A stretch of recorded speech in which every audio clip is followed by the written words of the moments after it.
दिल्ली में लाल किले के मेन गेट के पास एक बड़ा धमाका हुआ है। इस धमाके में अब तक 9 लोगों के मरने की पुष्टि हुई है। उस धमाके के बाद पूरे दिल्ली में हाई अलर्ट घोषित कर दिया गया है।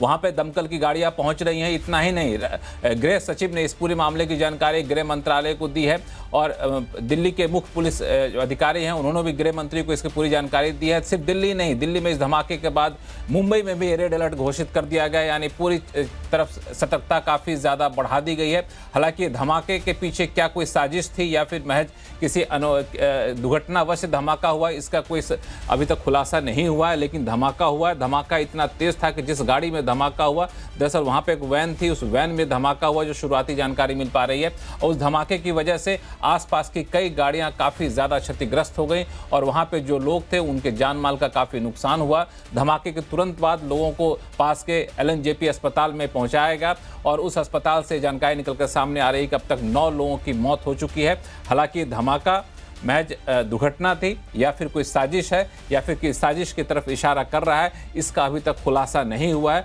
अभी शुरुआती वहां पे जांच चल रही है। फॉरेंसिक टीम वहां पहुंच चुकी है, पुलिस के तमाम आला अधिकारी पहुंच चुके हैं और उस मामले की तहकीकात में जुटे हैं कि आखिर हुआ क्या और कैसे धमाका हुआ और इस धमाके के पीछे क्या असली वजह थी, इसकी जानकारी अभी जुटाने में लगे हुए हैं। लेकिन इस धमाके के पल पल की खबर हम चैनल पर आपको दिखाते भी रहेंगे और साथ में इस पर चर्चा भी करेंगे। चर्चा करने के लिए हमारे साथ विशेष मेहमान हैं, डिफेंस और internal security expert retired lieutenant general Shankar Prasad साहब हैं, पूर्व डिप्लोमेट दीपक वोरा साहब हैं और रॉ के पूर्व ऑफिसर हैं RSN सिंह साहब, द न्यू इंडियन की एडिटर हैं एडिटर इन चीफ हैं आरती टिक्कू सिंह जी और हमारे साथ शुभंकर मिश्रा भी हैं। शुरुआत मैं करना चाहूँ RSN सिंह साहब, अभी तक इस पूरे मामले की कोई औपचारिक जानकारी ये नहीं पता चली कि धमाका दुर्घटना है या साजिश है, लेकिन अब तक इतना पता चल पाया है कि धमाका बहुत बड़ा है और धमाके में अब तक 9 लोगों की जानें जा चुकी है और लाल किले जैसे जगह पे धमाका हुआ है जहां पे पहले भी 1-2 आतंकी घटनाएं हो चुकी हैं। तो इस पूरे धमाके की जानकारी अब तक निकल कर आ पा रही है, आप अपने अनुभव के आधार पर क्या आकलन कर पा रहे हैं?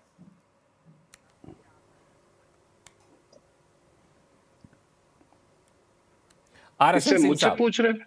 अच्छा, हाँ, RSN सिंह साहब आपसे पूछा।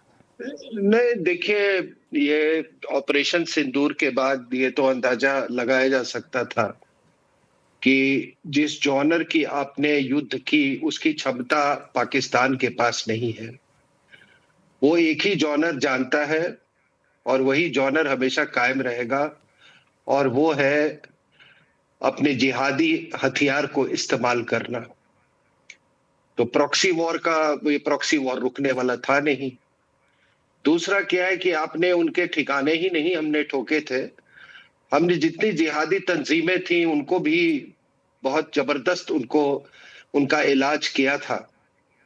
उस इलाज से वो बेचैन है, यहां तक बेचैन है कि आपने देखा होगा कि जैश ए मोहम्मद ने एक विमेंस अपना ब्रिगेड तैयार किया है जिसमें मसूद अजहर की रिश्तेदार है, वही उसको हेड कर रही है। और दूसरा, इसी समय कार्यक्रम आप जानते हैं बांग्लादेश में क्या हो रहा है। ये कहना गलत नहीं होगा कि बांग्लादेश ईस्ट पाकिस्तान बन चुका है। कई जिहादी तंजीमों के जो सरगना है वो ये बॉर्डर पर घूम रहे हैं, उन्होंने वहां मुआयना किया। पाकिस्तान आर्मी के ऑफिसर्स वहां पर आए, रिकॉनेसेंस किया। जॉइंट चीफ्स ऑफ स्टाफ के जो चेयरमैन थे वो वहां पर आए थे। तो ये एक तरह से ये इसकी उम्मीद लगाई जा सकती थी। और जो हाल फिलहाल में, जो हाल के दिनों में जो अहमदाबाद से, लखनऊ से, दिल्ली से और कई जगहों से ये था, तो उसको इतना तो जरूर उसका असेसमेंट किया जा सकता है कि योजना बहुत व्यापक थी पूरे देश भर में ये करने की। और कृपया इसको बिहार के चुनाव से भी जोड़ के देखें। एक तबका है हमारे राजनीति का, वो सोचता है कि हम इलेक्टोरल रूट से पावर नहीं ला सकते, तो वो जेन जी टाइप की चीजें कर रहा है। तो जेन जी में तो सभी मुझे लगता है कि RSN सिंह साहब ये थोड़ी सी जल्दीबाजी होगी कि हम लोग ऐसे किसी नतीजे पे पहुंचे, क्योंकि मैं नतीजा में नहीं, आपने मुझसे पूछा कि अनुभव के उस पे मैं आपके यहाँ, मतलब मैं तो इंटेलिजेंस एजेंसी में काम नहीं कर रहा हूँ ना।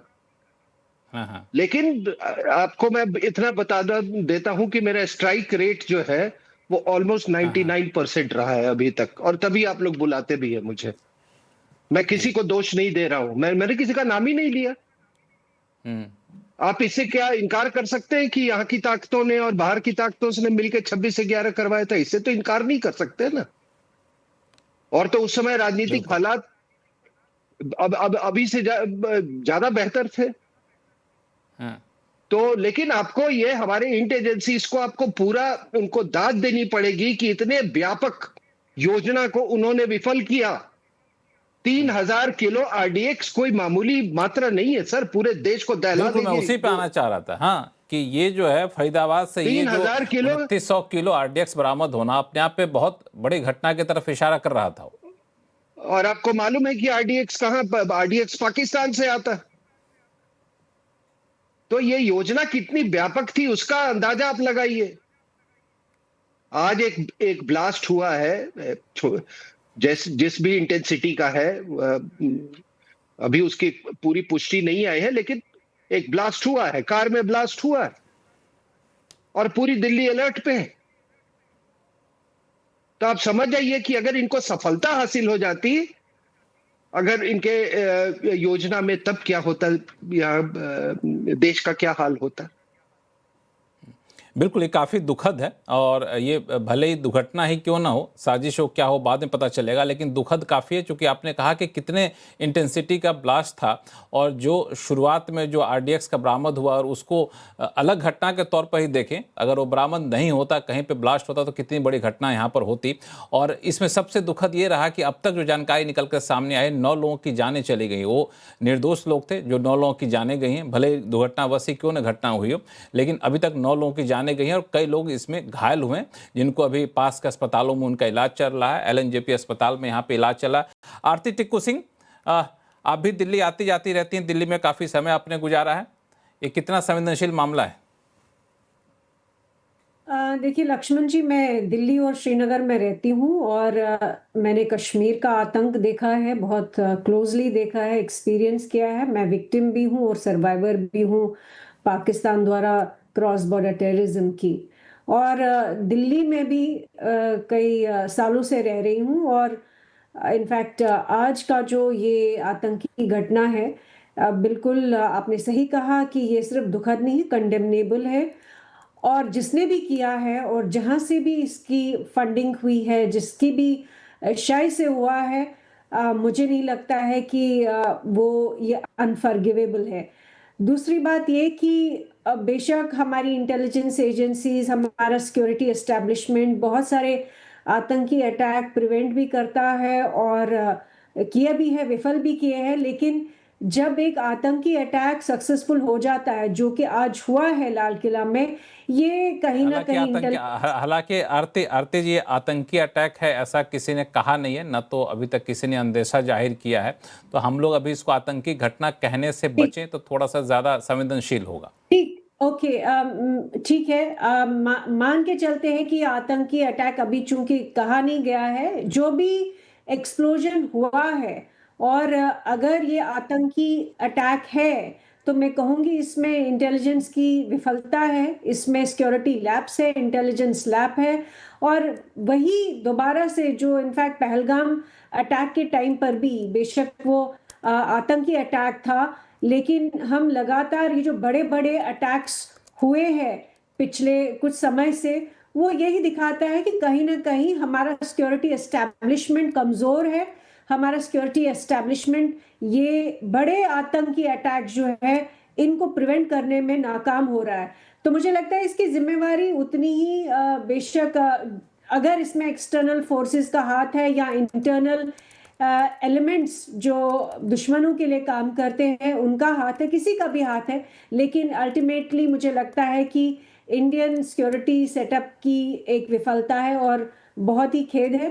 अब आप चूंकि आपने कहा कि हम ये अभी कुछ कह नहीं सकते हैं कि आतंकी अटैक है कि नहीं, अगर हमारे पास और डिटेल्स हो, इंफॉर्मेशन हो, तो हम इस पे एक ओपिनियन दे सकते हैं। चूंकि हमारे पास डिटेल्स नहीं है, अभी